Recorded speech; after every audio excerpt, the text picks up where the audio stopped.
Hello everyone, we are so glad you could join us today for BBB's Fighting Financial Fraud series. I'm Tish Cooksey and I'm with Better Business Bureau, and the topic of today's webinar is Outsmarting Investment Fraud. We're happy to have our partner EECU join us today, and they will be presenting some material later in the second half of this webinar. Before we begin, I'd like to tell you a little bit more about BBB and our partner FINRA. BBB is a nonprofit organization that is comprised of businesses that meet high ethical standards and are committed to supporting BBB's mission. BBB advances marketplace trust through many avenues. We evaluate businesses and charities based on ethical standards. We provide free dispute resolution between consumers and businesses through our mediation services. We provide BBB business reviews for millions of businesses, giving them a letter grade to help you determine if you want to do business with them. We also alert the public about the latest scams, fraud tactics, and ways you can protect yourself from becoming a victim. In addition, we provide various community outreach programs throughout the year in the communities we serve. You can find us at bbb.org and on Facebook, Instagram, Twitter, and LinkedIn.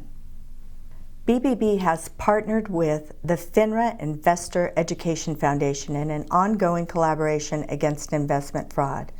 FINRA is the Financial Industry Regulatory Authority and the leading non-governmental regulator for all securities firms doing business in the U.S. So specifically, what are we going to talk about today?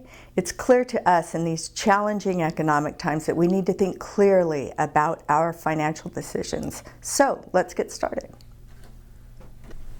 Today we will share with you how you can fight investment fraud. We will cover types of investment fraud, traits in a person who is at risk for investment fraud, persuasion tactics that are used in investment fraud, and ways you can protect yourself from becoming a victim.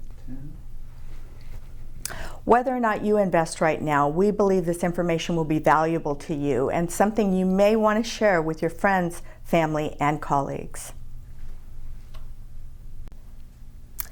Scams have a $50 billion impact on our marketplace each year, and some of the largest investment scams have had enormous impacts.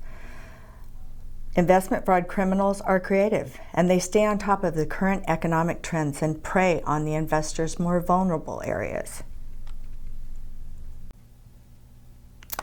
BBB scam tracker data shows here that investment scams are among the top risky scam each year, with it ranking number 8 in both 2018 and 19.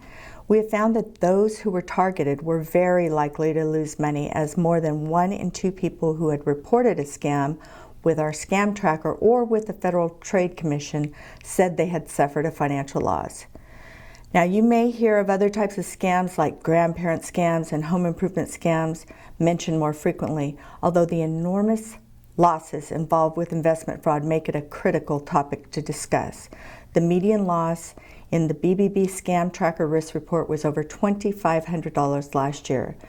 The FTC reported that $108.5 million were lost last year alone to investment scams. And even with all the data we have, we know that the financial loss is even greater, as many of the people had chosen not to report scams that had affected them for a variety of reasons. You know, they may feel ashamed or may feel guilt if they're jointly held finances. They may experience some isolation or fear or a lack of self-confidence. And many of them lose their trust in other people because of the crime. Victims of investment fraud may experience a compromised identity, damaged credit, a loss of retirement funds, and more. And additionally, beyond the financial loss, 2/3 of our victims reported severe stress, anxiety, sleeplessness, or depression as a result of the fraud, as you can imagine.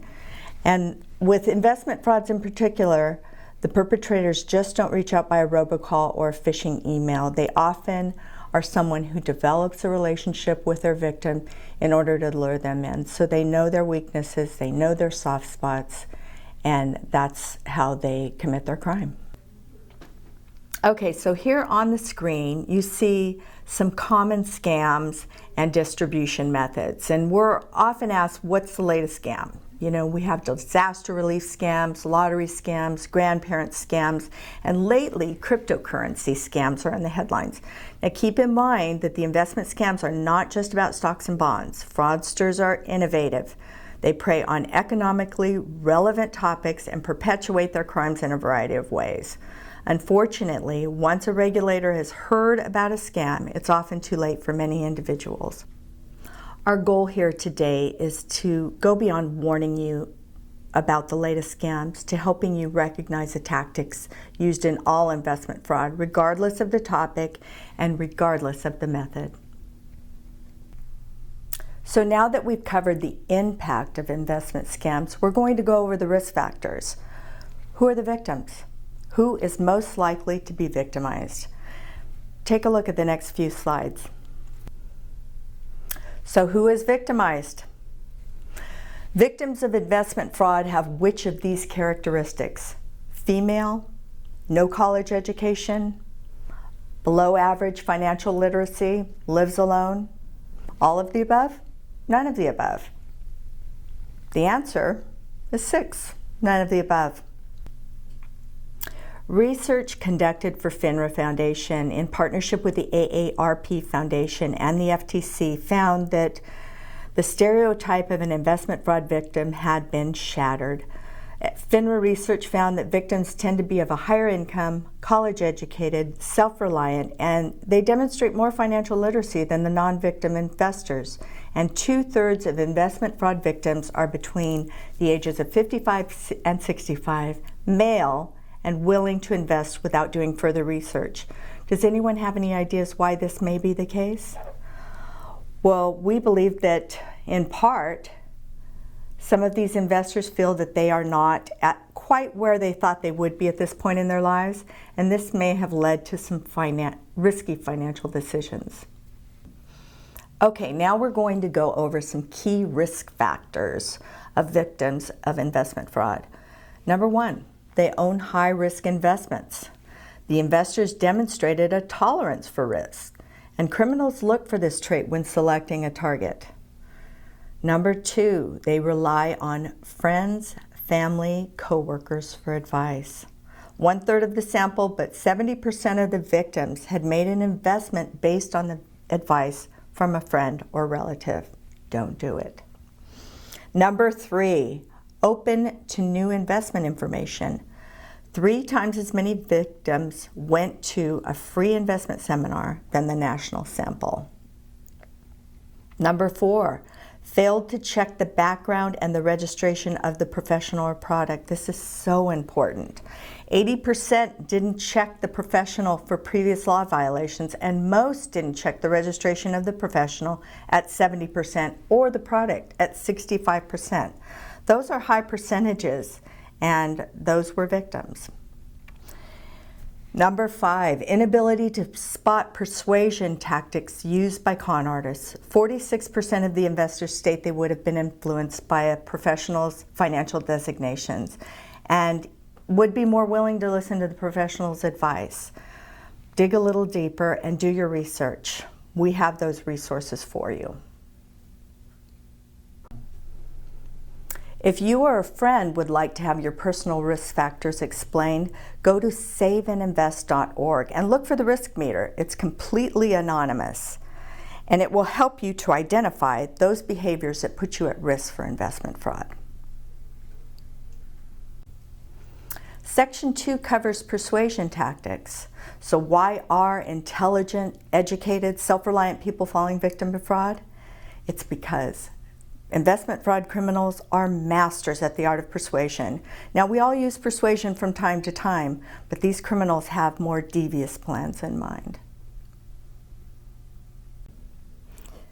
FINRA Foundation's research identified the most common persuasion tactics used in investment fraud. They analyzed actual fraud transcripts provided by law enforcement agencies to understand the types of persuasion tactics They also conducted in-depth interviews, focus groups, and extensive survey of both victims and non-victims to identify the top 5 persuasion tactics used in investment fraud. Remember, investment fraud criminals rely on you to make an emotional decision, not a rational one. This persuasion tactic is called phantom riches. It's dangling the prospect of wealth. The red flag rule here is, what is the salesperson really saying? Are they offering incredible returns, guarantees, risk-free investing? Are they saying the investment itself will lead to a much better lifestyle? Remember, all investments carry a risk. Even the best investments are prone to fluctuations in the market. This persuasion tactic is called source credibility. It's better to deal with credible people or individuals in authority. It makes a rational sense to do business with people who are credible or experts in a particular field. Titles and framed diplomas, business attire, upscale offices, they're all used by fraudsters in order to build trust. The red flag rule here, the way someone is dressed, their certificates, even referrals from friends can make someone seem credible, although credible can be imitated. Check the background and registration through FINRA's broker check. Check the professional designations database at saveandinvest.org and be aware of how your surroundings can influence your perception of credibility. Okay, here we have FINRA's broker check. You can check the background and registration on FINRA's broker check. This is a free tool to research the background and experience of financial brokers, advisors, and firms. It's definitely somewhere you want to stop first. Okay, here we have the professional designations tool. You can find this at saveandinvest.org to better understand the letters besides a person's name. Check the professional designations tool to determine what the letters signify, the issuing organization, the educational requirements needed to attain the designation, and if there are any complaints or disciplinary actions on file. There are also numerous tips available for investors, so I recommend you explore the site. It's a really good one. Now, this persuasion tactic is called social consensus or affinity fraud. If everyone wants it, it must be a solid opportunity. Everyone wants to get on the bandwagon. If everyone at my church or book club is investing in this opportunity, it must be a good, safe investment. Peer pressure is the key tactic behind affinity fraud. I'm sure you can all think of examples of this kind of influence in our lives. The red flag rule here, think about whether you are interested in the product. Does the pitch primarily focus on how many others have bought the product? And remember, some people may have a biased opinion or may even unwittingly play a role in the fraud. That is, maybe they're compensated in some way to promote the product. So just beware. Okay, this persuasion tactic is called reciprocity. It's doing a small favor in return for a big favor. Examples of this are the free lunch seminar, a free copy of a book, or free mailing labels. The red flag rule, did the salesperson offer you a gift? Do not feel obligated to make any investment simply because someone gives you a gift. We're not suggesting that these practices are always a scam, because they aren't. Although this tactic does prey on vulnerability, so be cautious. And seniors are heavily marketed to through free investment seminars using this very common persuasion tactic. Okay, and the final persuasion tactic that we're going to talk about today is called scarcity. If something is rare or scarce, it must be more valuable. This persuasion tactic pressures you to act quickly, and it often comes at the end of a sales pitch. It makes you think, if I don't act now, this offer might not be available later. The red flag rule here, take time to evaluate the offer and the emotions the pitch is designed to elicit. Is the investment only available for a limited time or in limited quantity? Don't allow yourself to be rushed into making any financial decision. Okay, so this ad represents a few of the persuasion tactics that we just went over. You'll see up in the upper left-hand corner, the retail value is $200 down to $49.90. This represents reciprocity. They're giving you a gift by lowering the price dramatically. And there where it says orders today, 19,921, it's social consensus because everyone's ordering this product. And then you'll see the sold out and timer countdown is scarcity because there's only a few left and it looks like only pine is available and there's only 29 seconds left to order it. So you don't need to remember the persuasion tactics by name, but remember the emotions they trigger. Practice identifying them in action in your everyday life. Keep in mind that these tactics are used in both legitimate and less than legitimate scenarios. You just need to learn to recognize the red flags so that you can step back from potentially making an emotional decision rather than a rational decision when it comes to an investment. And here we have the scam meter. It's another great tool for you. The scam meter helps you to figure out if an investment that you are considering may have the red flags of fraud. And it's very straightforward. There are just 4 simple questions to answer about the investment. Find the tool at saveandinvest.org. Let's talk about prevention now. There are 3 easy steps to prevent investment fraud. Let's go over them now. The first step is to reduce your exposure to sales pitches. Use care with free lunch and dinner seminars. Individuals who attend these seminars report an increase in telephone solicitations for 3 to 6 months after the event. And next, avoid high-risk investments. They are by definition more risky, and they provide leads for fraudsters who target individuals willing to gamble a little to gain access to big money. If someone has invested in a risky investment, they might invest in one that doesn't exist at all.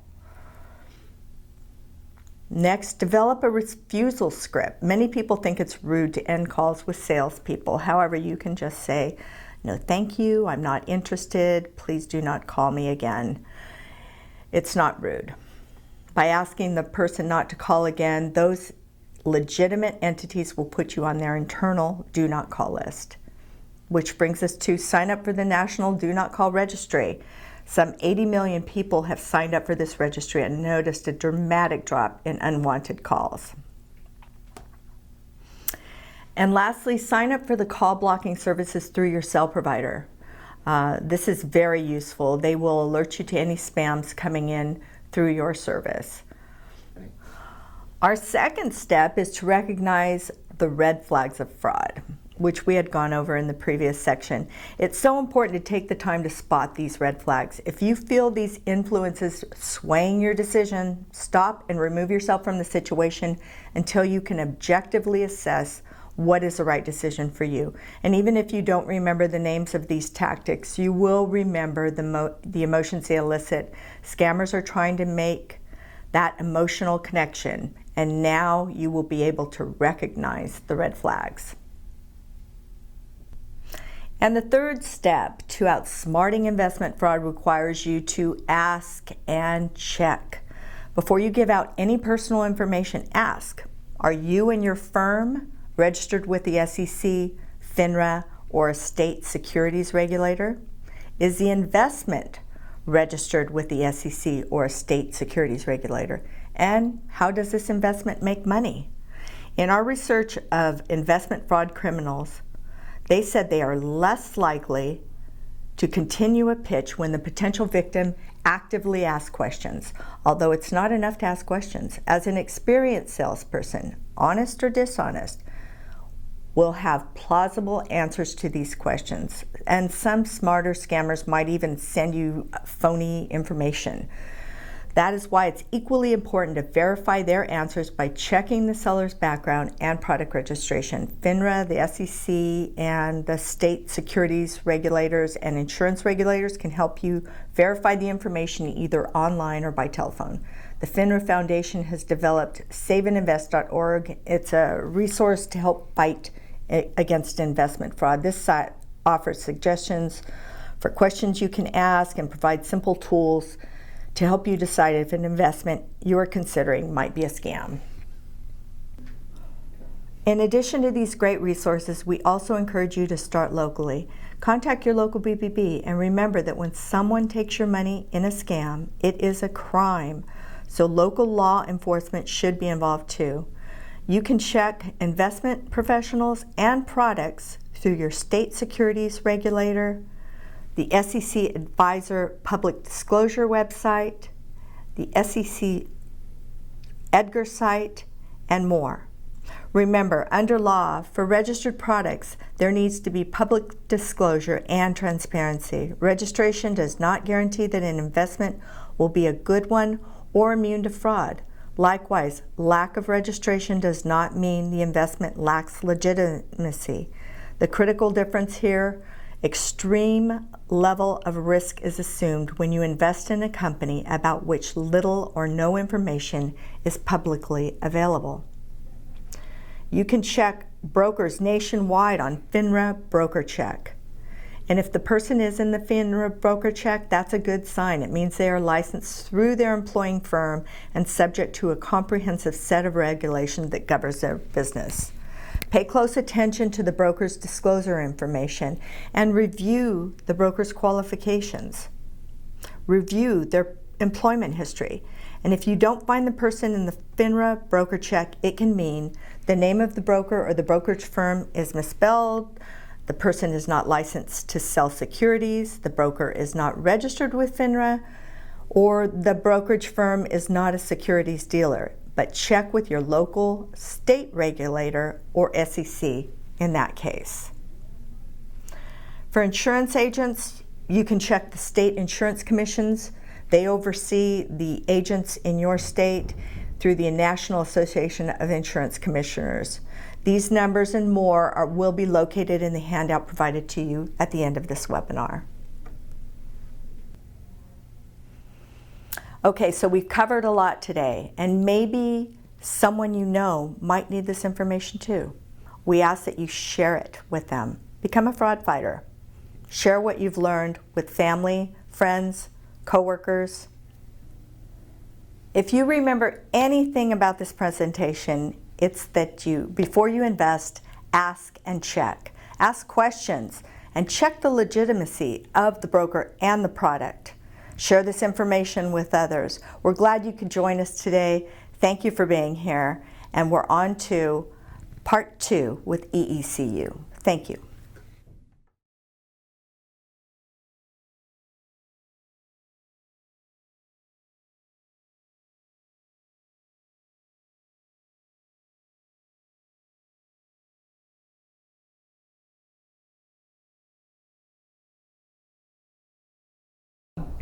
Hello, my name is Mike Jones. Educational Employees Credit Union is pleased to partner with the Better Business Bureau to provide this workshop on financial fraud, Don't Be a Victim. There are a lot of complaints of financial fraud every year. As a matter of fact, in 2020, there was 4.7 million complaints of financial fraud, and people lost an amazing $3.3 billion. That's a lot of money, and we don't want you to be a victim. There's many different types of financial fraud.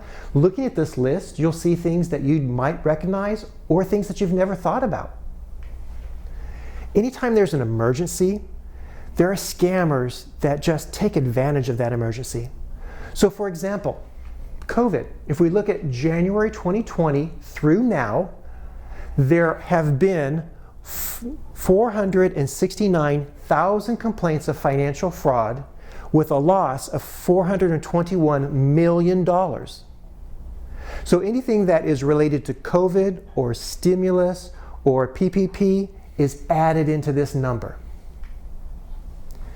The first video I'd like us to take a look at is one that tells us to be very fast to say no and very slow to say yes.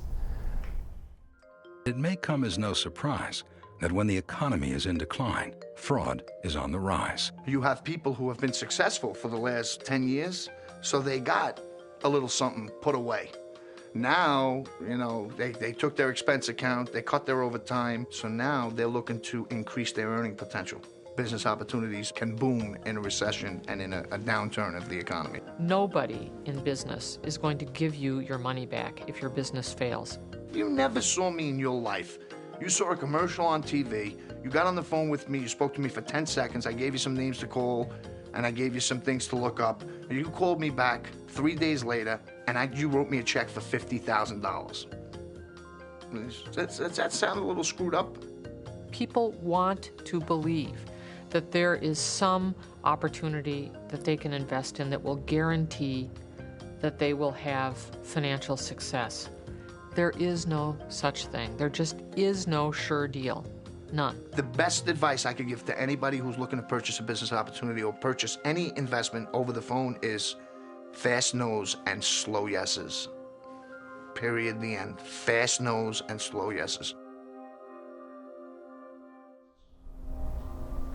Fast no and slow yes. So whether it's a large amount of money like he was talking about, or a small amount, whether it's over the phone, over the internet, or in person, be very quick to say no and very slow to say yes. That's going to give you time to research and find out if what they're saying is true or it's a scam. So our objective today is to create an awareness of financial fraud and how to protect yourself. The topics that we're going to talk about today are the pyramid schemes, identity theft, telemarketing scams, and family emergency scams. The pyramid scheme is a type of scheme where it has to have more and more people joining into the scheme in order for it to pay off for the scammer. So let's say that there are these two people, and the scammer on the left, he's convincing them to invest in his company. And he's going to take that money and he's going to put it to use in order to give them a huge return. Well, what really happens is he takes that money and he uses it for his own good. And then he finds more people. So there's even more people in the next group and he gets even more money from them. He uses that money to pay the first people that have invested. Now you can see where this is going. In order for this to work, he now has to get even more people with even more money to invest so that he can then pay the people that have invested the last time. Well, everybody that's received money so far thinks that this scheme is working. They've got an investment that is earning them a lot of money. They're happy, they're thrilled. They tell their friends, their families, their neighbors, their coworkers to invest in this same scheme because everybody's making money. So what happens? The pyramid gets bigger and bigger and bigger. The only way for this to work is for there to be a larger number of people entering into the pyramid. They all bring their money, but you know what? When the money gets big enough, the money and the scammer all disappear. So be careful of anybody that's promising you something that is so huge that it's just not realistic. The next type of scam I'd like to talk about is telemarketing scam. And let's look at a video by the Federal Trade Commission. Telemarketing fraud is a crime that affects millions of Americans every year. It usually starts with a phone call. Hello? Good evening, Mr. Jones. We wanted to call today to thank you for being such a good customer. And to reward you for your loyalty, we'd like to send you several valuable free gifts. Well, that sounds good. Now, in order to do this, we just want to verify some of the information. They were just so friendly. I didn't know they were trying to rip me off. Then I got my credit card statement. Those free gifts, they weren't free at all. Now I know better. Sir, all you have to do is confirm the first few numbers on your bank account. It ends in 1234. I don't think so. My bank account number's my business, not yours. Telemarketing scammers are good at what they do. They'll say anything and target anyone to commit fraud. Hello. Congratulations, Miss Smith. Your name was recently drawn as a winner in the Pan Pacific Lottery. You could collect $2 million. I didn't think that I had entered the lottery. I filled out a couple of forms at the mall, but I didn't realize that the calls that I've been getting were connected to those forms. I'm not going to fall for that twice. Mrs. Smith, because this is a foreign lottery, there are a few processing fees that need to be taken care of. If you send me $3,000, you can collect your winnings. Oh, I don't think so. Goodbye. The Federal Trade Commission and your state attorney general are working hard to stop telemarketing fraud. You can help. Recognize, report, register. First, learn to recognize the signs of telemarketing fraud, like callers who ask for money first, or who want to know your bank account, credit card, or social security number. Scammers may even have your billing information before they call you. Often, they're trying to get you to say okay so they can claim you approved a charge. Second, if you have been scammed or you think someone is trying to scam you, report it to the Federal Trade Commission. It's as easy as going to ftc.gov and clicking on the link on the right. It's more helpful to the FTC if you can give the name or phone number of the company that called you and the date they called. Third, join the millions of Americans who have registered their phone numbers on the National Do Not Call Registry. It's easy. You can register online at donotcall.gov. Be sure to complete the process by clicking the link in the confirmation email you receive.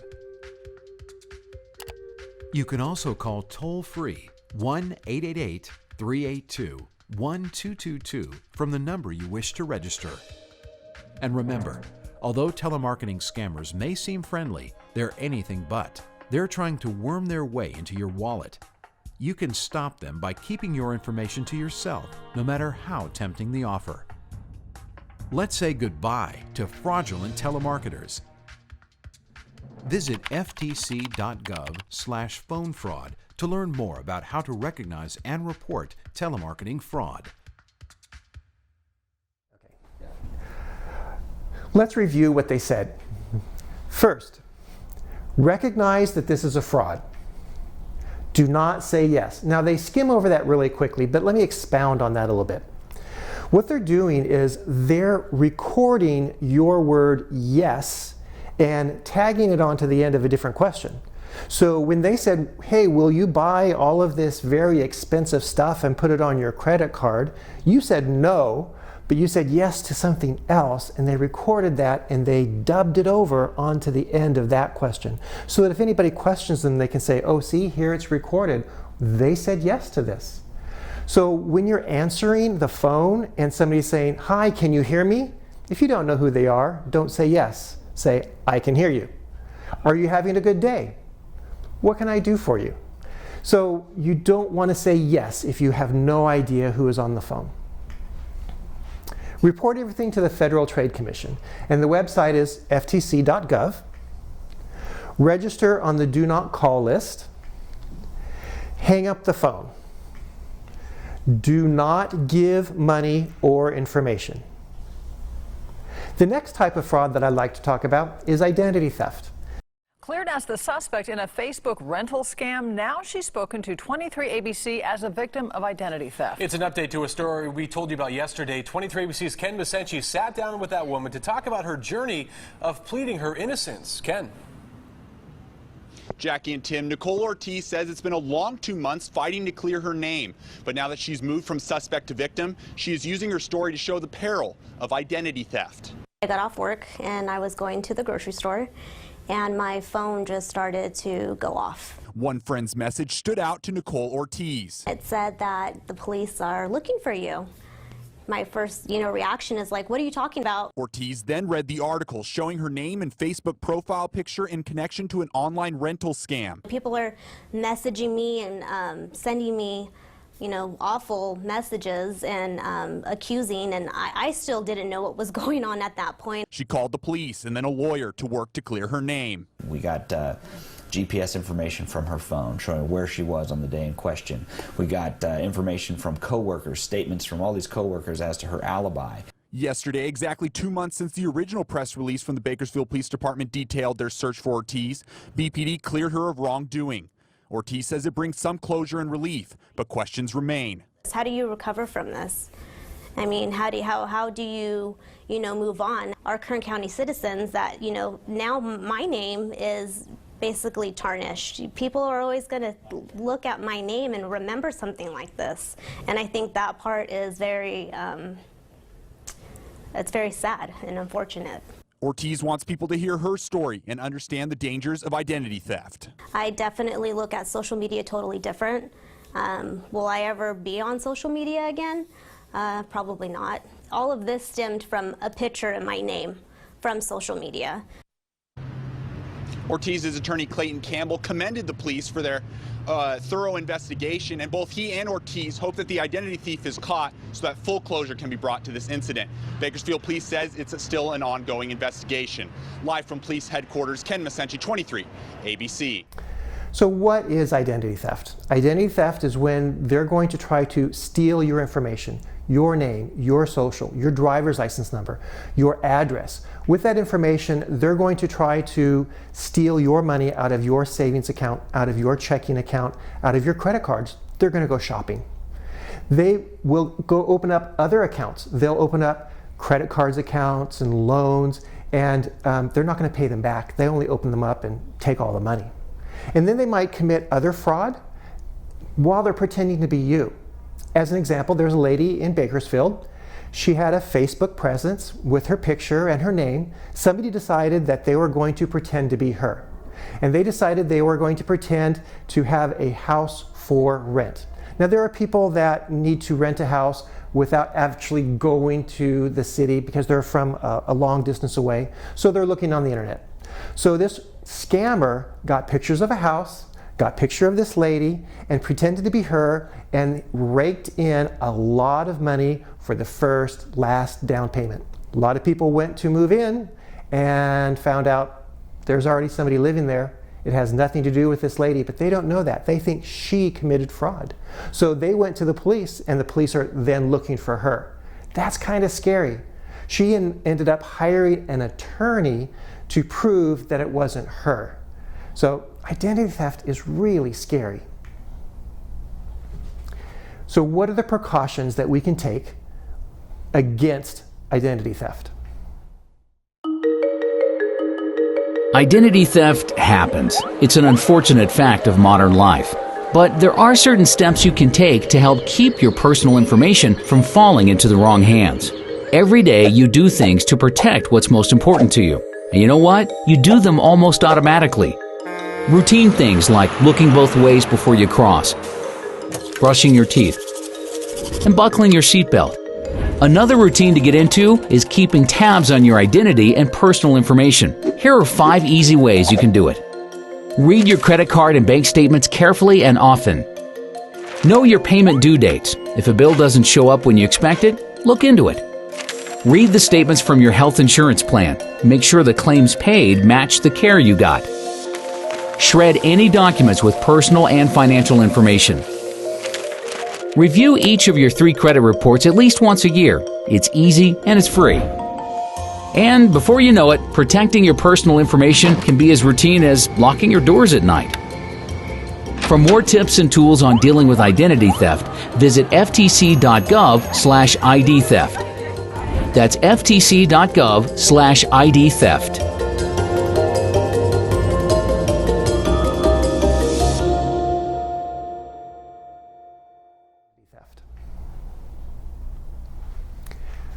First, read credit cards and account statements. I talk to a lot of people that never open up their account statements and their credit card statements. How do you know if money was taken or not if you're not looking at your statements? Know when your payments are due. So if you're getting your bills in the mail, know what time of the month those bills are supposed to come in the mail. If you don't see them there, was it because somebody stole your mail? Read your health insurance statement. Shred personal information. Every house needs a shredder, right? Every house needs a shredder. We have all kinds of personal information that when we're done with it, we want to get rid of it, but you can't just throw it away. You need to shred it. Review all 3 credit reporting agencies in the United States.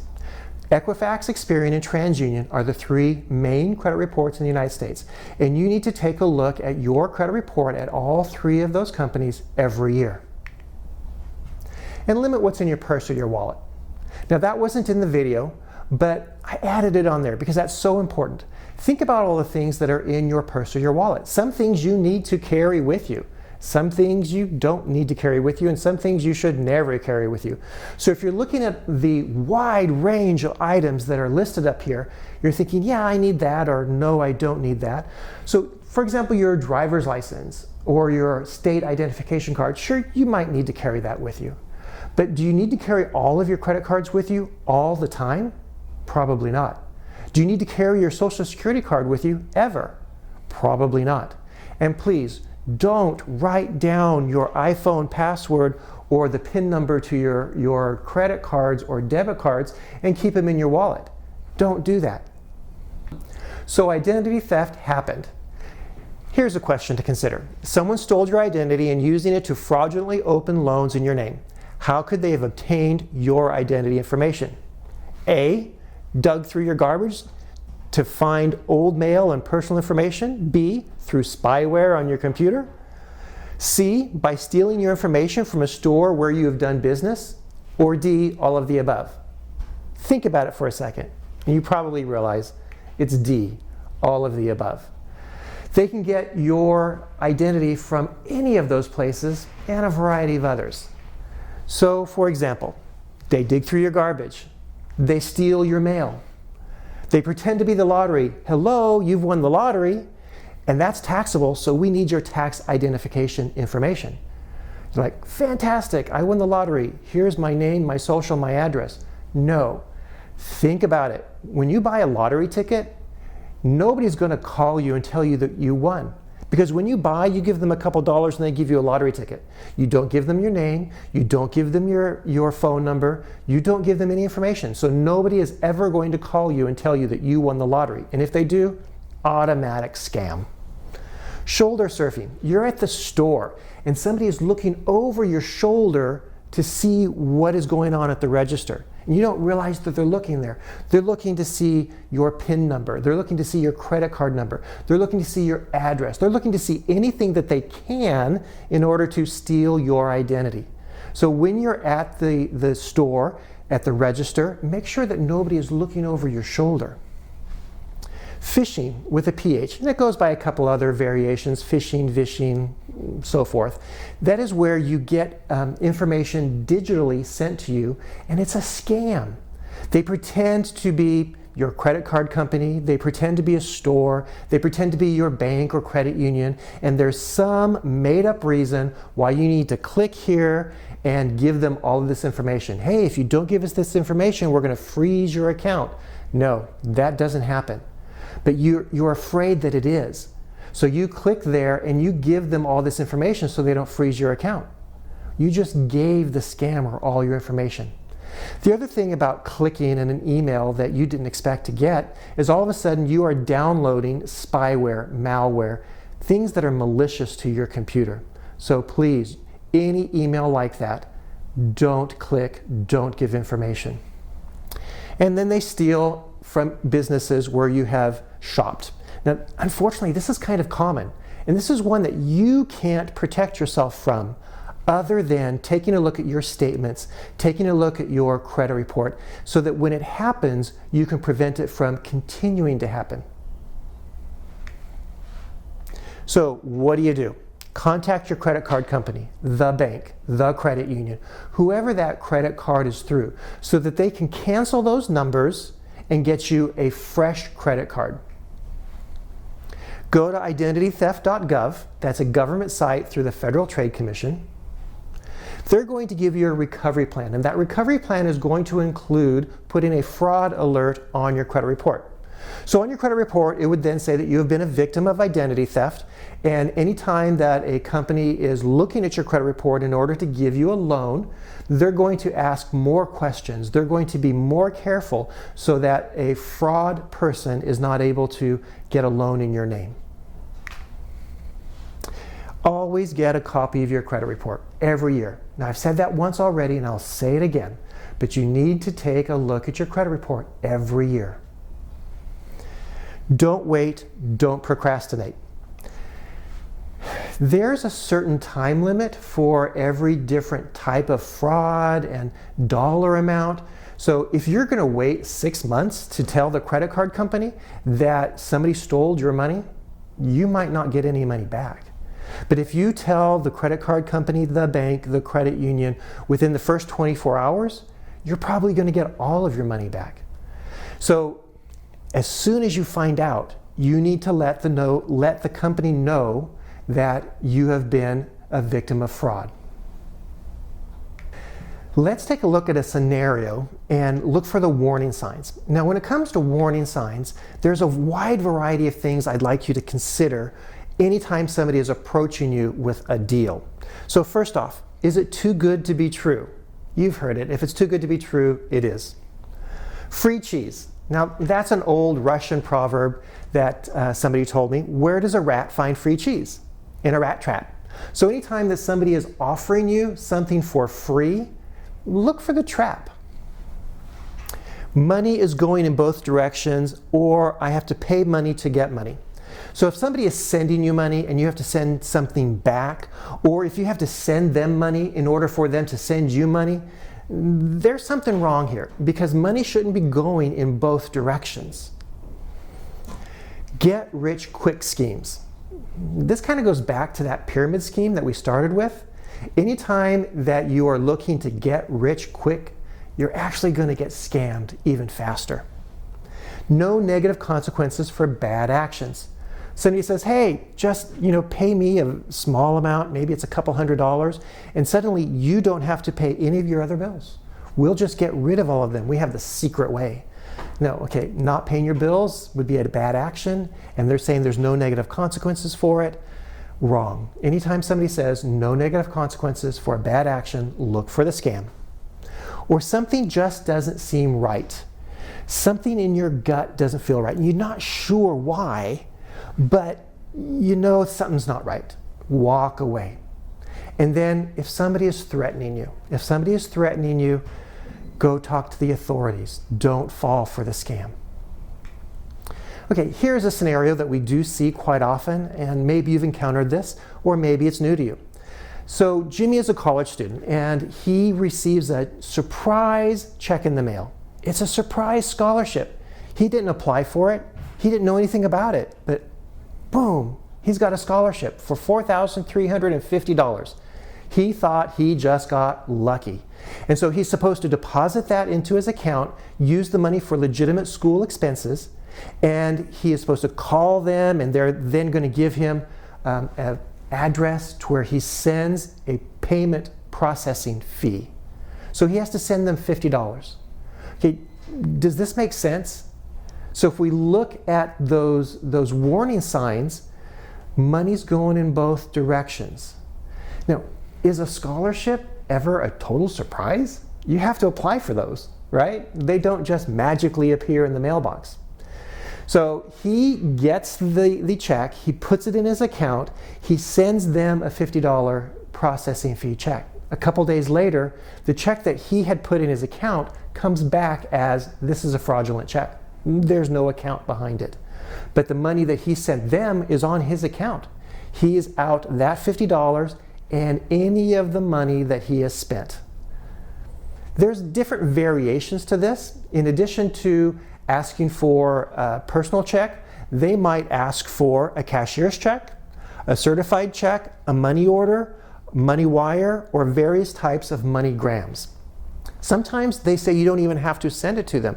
You can just get the MoneyGram and you can call them and you can tell them the information on the MoneyGram, and the money is gone that fast. These are all variations of the same scam. Okay, if it's a surprise, no. Surprise money just doesn't come. If you have to pay money to get money, or they're sending you money and you have to send money back, these are all big warning signs of a scam. Please don't fall for it. Some type of digital payment person to person. Now, this is kind of an interesting twist, modern day twist on this scenario.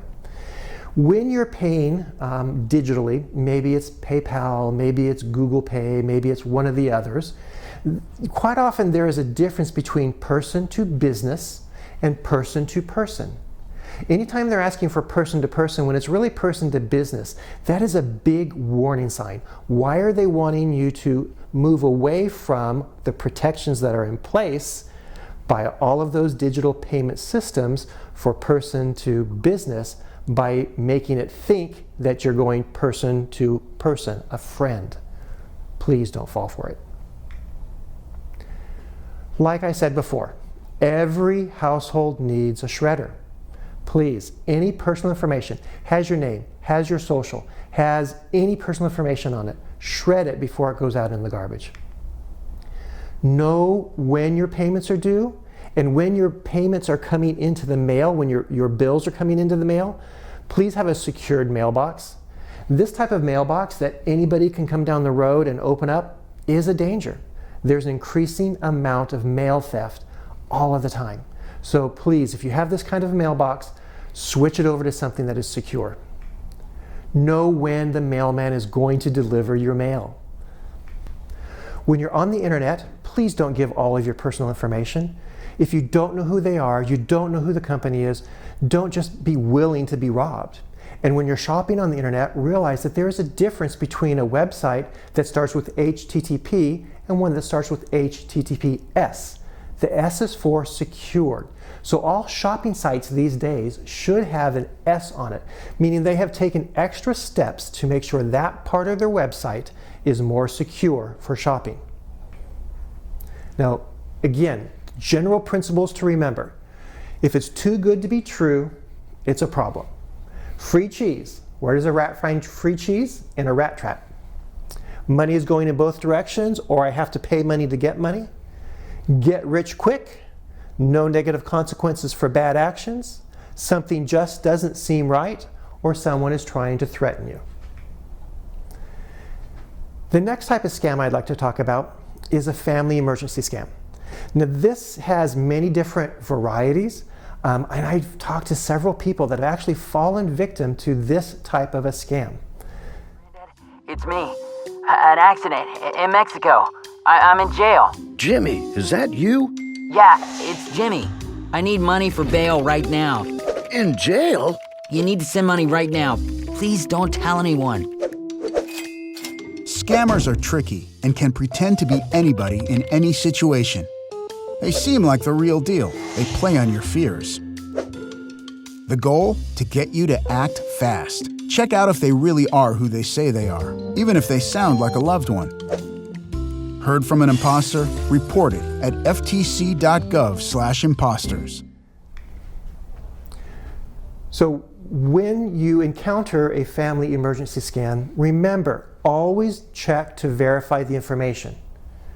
Don't send money, don't give information, and report it to the Federal Trade Commission. Here's a question for you to ponder. Who is at most risk to be scammed out of their money? Is it the elderly? Or is it teenagers? People with mental or physical challenges? People who are financially desperate? And you're thinking, ooh, all of them. It is. It is everybody plus everybody else. That's why we're presenting this information, so that you have more tools to be more careful and so that you don't become a victim. Thank you for participating.